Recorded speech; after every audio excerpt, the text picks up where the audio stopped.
আলাইকুম, আমি ইসরাফিল। এটা কোন জায়গা যেন? কুমিল্লা ধর্মসাগর পার্ক, হ্যাঁ, শিশু পার্ক। কুমিল্লা ধর্মসাগরের শিশু পার্ক। এটা আমি ছোট্ট শিশুর সাথে আছি। তাই শিশু বললে বলবো, এটা কিন্তু অনেক কিউট।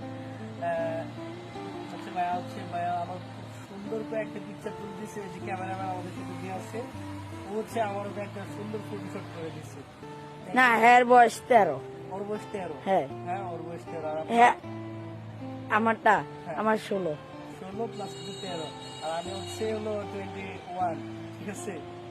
21 মানে 21। হ্যাঁ, তো হচ্ছে আমার এখানে এসে আমি হচ্ছে একা আসছি, ঠিক আছে? এখানে হ্যাঁ। আমি ড্রাইভিং লাইসেন্স জন্য ই করতে আসছি। তো আমার লোক হচ্ছে আর পরে আসবে ওরা। তো আমি ওদের জন্য ওয়েট করতেছি, তো ভাবলাম যে এখানে ঘুরে আসি। তো এই বড় ভাই আর বুঝতে বলছি ছোট ভাই, যেহেতু আপনাকে দেখা যায় এখানে ছোট ভাই বলে দিলাম। তারপরে বড় ভাই ছোট ভাইয়ের সাথে আমার খুব সুন্দর একটা আড্ডা হলো। আমার ভাইকে ভালো লাগছে। Thank you so much. আসসালামু আলাইকুম।